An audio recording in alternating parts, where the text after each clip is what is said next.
everyone, I'm Joey. Today we're going to be talking about the top 10 leading causes of debt in the United States and how to avoid them. The number one priority of building wealth, saving, and making more money is getting out of debt first. I've added links in the description below for any further research that you want to do on any of these topics. Next, you should know the difference between good interest and bad interest. Bad interest is a percentage owed by being in debt and is the reason why it can be a very difficult hole to dig yourself out of. Good interest is a percentage earned from invested money, like the stock market or property values from owning a home. This is a good difference to know because it's the difference between exponential wealth and exponential debt. After getting out of debt, the next step is learning how to invest your money to earn good interest as opposed to bad interest. The form of interest when talking about debt is bad interest. I'll specify good interest when it comes up. Without further ado, here are the top 10 leading causes of debt in the United States. Before we get started, don't forget to like this video. It really helps my channel and it helps other people find this information as well. The first cause of debt is medical expenses. In the United States, we don't have socialized healthcare, which means we need to pay for our own medical bills as opposed to the government paying them for us. According to the Atlanta Journal of Medicine posted on singlecare.com, the average debt for households that experience medical bankruptcy is $44,000. While some medical expenses can be avoided by eating healthy, cutting out red meat or meat altogether, and exercising regularly, other conditions like type 1 diabetes, asthma, and leukemia have nothing to do with our personal choices. Obviously, accidents happen. Car wrecks, falls, broken bones, cuts, abrasions, burns. These are accidents that happen to everybody over the course of lifetime and they should be expected. Our risk of experiencing medical problems increase as we get older, so we should definitely plan for that. Investing into a good healthcare policy and saving for unexpected medical expenses are a good way to get ahead of the game. Number 2 is student loans. StudentLoanPlanner.com tells us that in 2019, the average student debt was $35,000. Student loans are completely avoidable with scholarships, starting a business right out of high school, or avoiding college altogether. Most 18-year-olds don't know these options and don't set themselves up for avoiding the student loan trap. If you know anyone in high school or college, stress the importance of good grades and applying themselves for scholarships in order to avoid student debt. Additionally, teach them how to become free thinkers and to start thinking of business ideas like lawn care, babysitting, and selling snacks in school or at neighborhood bus stops in order for them to take that knowledge into college with them. As I was growing up, a few kids in my neighborhood would start inline skating and skateboarding competitions in public parking lots. They would charge $5 per person and each of the athletes would bring their own ramps and rails to the competition. They'd buy snacks in bulk and then sell them at an appreciated price at the competitions, and then give the winners cash prizes, taking a percentage of all of the funds raised. I was very inspired by their creative ways of thinking. Avoid student loan debt at all costs and get creative in the ways that you save money throughout college. Try living with family members for free or getting a bunch of roommates together to live in one place to cut down your living expenses. Also keep in mind, if you ever need to file bankruptcy in the future, student loans are not covered by bankruptcy, so you'll still be required to pay them back. Student loans never go away and can build a lot of interest over time. If you absolutely need to take out a student loan, look for subsidized loans which don't start accumulating interest until after you stop attending school. Unsubsidized loans, on the other hand, start accumulating interest the minute that you get them. Knowing this difference could save you a lot in interest payments over time, but again, avoid student loans at all costs if you can help it, and apply for as many scholarships as you can to offset the cost of higher education. Also, do your friends and family a favor and share this video with any high schoolers and college students that you know to help them stay out of debt while they're attending higher education. The third cause of debt is home loans. For me personally, a home loan is the only form of debt that I will allow myself to go into. Granted, I haven't sustained any long-lasting injuries and I don't have any existing medical conditions, and I'm very extremely grateful and thankful for that. I also have a decent healthcare plan with a high deductible for any future medical expenses. The reason that a home loan is the only form of debt that I'll allow myself to go into is because a home is something that I pay for monthly that after 30 years is going to become mine. If you rent for your living situation, after 30 years you will have had a roof over your head during that time, but you don't have anything to show for it. And you're no better off than you were 30 years ago. Investing in your own home is a great way to save money over the long run, especially if you buy a duplex or a quadplex where you can rent out other rooms and have your tenants pay the mortgage for you. That's what I do here in Hawaii. We live on the upstairs of a duplex and we vacation rental the downstairs. If you can save up 3.5% of a home's value, you can apply for an FHA loan and buy your own home. If you can save up to 20% of the home's value, you can get a traditional loan which will save you a lot of money and bad interest over the long run. Home loans are a good form of debt if you can afford them, especially if you buy a house in an appreciating area, which means your home will be worth more 30 years from now than you agreed to pay for it in the beginning. Number 4 is car loans. I see this form of debt most often and it's completely avoidable. Anything that you don't own outright and you're paying interest on or monthly payments on is generally a bad option. All the vehicles that I bought in my lifetime have been $4,000 or less, and I paid for them in cash because I've saved up that money and I haven't bought them with money that I don't have.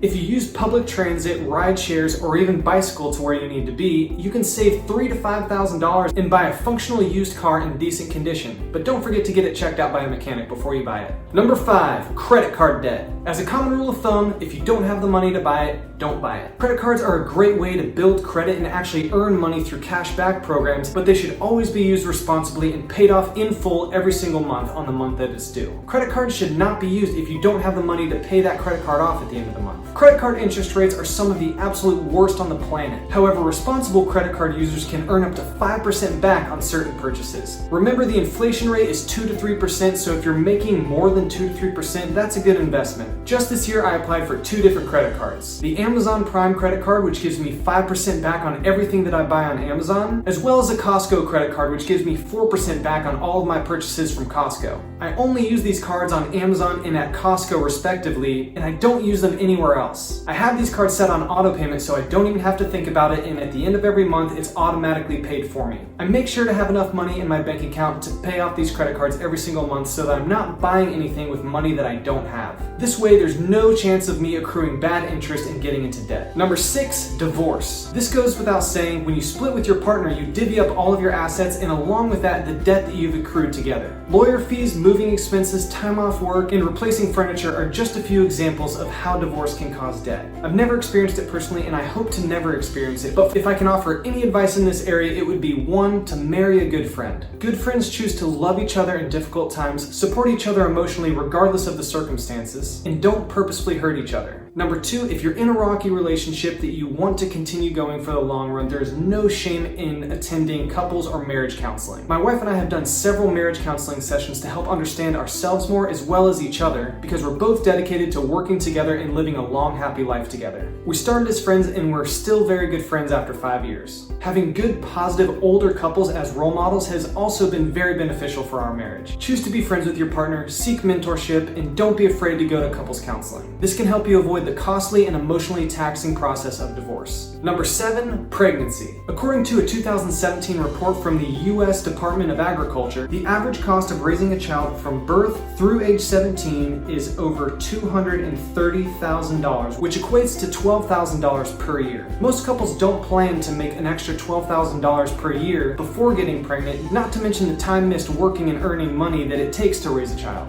To any potential parents out there, I highly recommend learning how to make passive income so that your income doesn't stop when you need to take time off work to raise your kid. I make passive income myself and I have videos explaining different ways of making passive income, so go check that out if you're interested in learning more about that. Hand-me-down clothing, having baby showers, and also buying used children's products are a good way to save money during pregnancy. Number 8, gambling.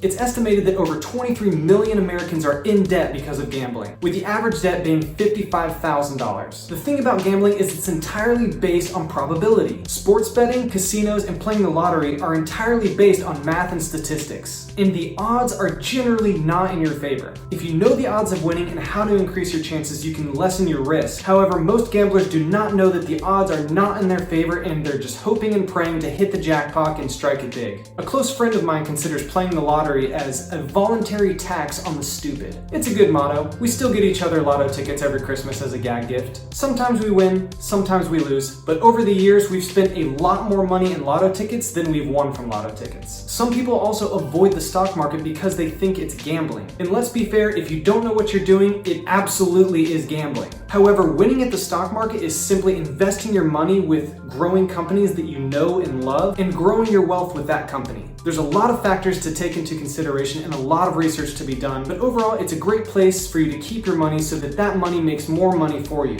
Just make sure the odds are in your favor. Whether you're new to the stock market or an experienced investor, check out the links in the description to Robinhood and WeBull. These are two investment apps that offer you and me a free stock just for signing up and funding your account $100. And some of these stocks can be worth up to $1,400. So here's a little secret. You don't actually have to invest that $100 into stocks, but you do need to fund the account in order for yourself and me to get a free stock. The moral of the story is don't gamble on chance. Do your research and increase your probability of winning. The stock market is a way better option than gambling. With research, training, and knowing the statistical odds and chances, you can actually make it big gambling, but I wouldn't bet on it. Pun intended. Number 9, addictions. This is listed separately from gambling, although gambling can be an addiction. Any kind of addiction can be detrimental to your finances and your relationships. Another general rule of thumb that I learned from a mentor is if you don't think you can go 3 months without something, you should probably go 3 months without that something. The addictions that I'm talking about are pure money wasters that are non-essentials and don't add any value to your life. Some of these include excessive smoking, alcohol consumption, social media addiction, addiction to entertainment like movies or going to sports events, online gaming, and anything that you spend too much time or money on that takes away from your finances or relationships. There is a time and a place for all of these things in moderation. I'm not saying all of these things are good for you, but keep it balanced if you are going to do these things. Anything in excess that does not lead to a healthy, balanced life for you is considered an addiction.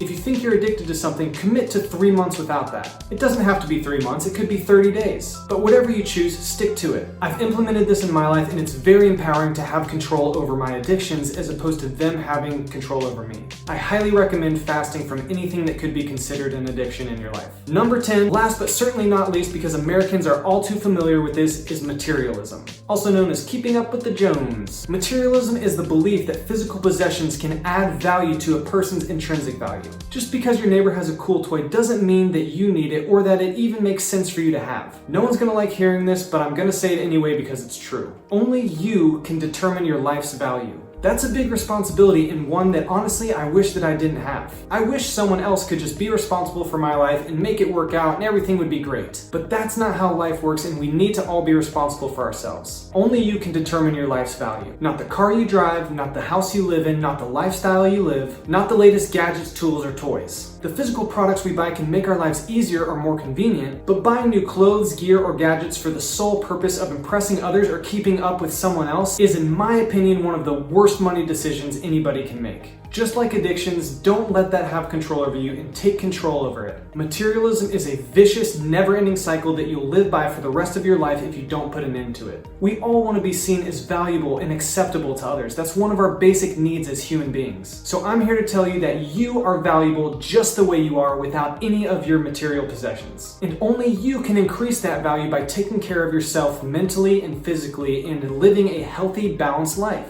Invest in your relationships. Listen to others before speaking. Debate to find truth, not to win the argument. Your value does not and will never come from the things you own, but comes from how you enrich the lives of others and how you make the world a better place. Take care of yourself first so that you're in a stable place, and then you can contribute to the lives of others positively. Materialism is a false ideal of taking care of yourself. Buying new things will not fix my problems or yours. I'm committed to working on myself physically and mentally, and I hope that you join me in that so that we can be of greater value to the others around us and to the world. I'm Joey, mahalo for watching, and aloha from the middle of the Pacific. If you're interested in up-to-date information on my stock portfolio, my multiple businesses, and special insights for saving and earning money, check out my Patreon in the link in the description. Don't forget to like this video if you got anything insightful from it, and subscribe for more personal finance and Hawaii adventure content. Talk to you soon.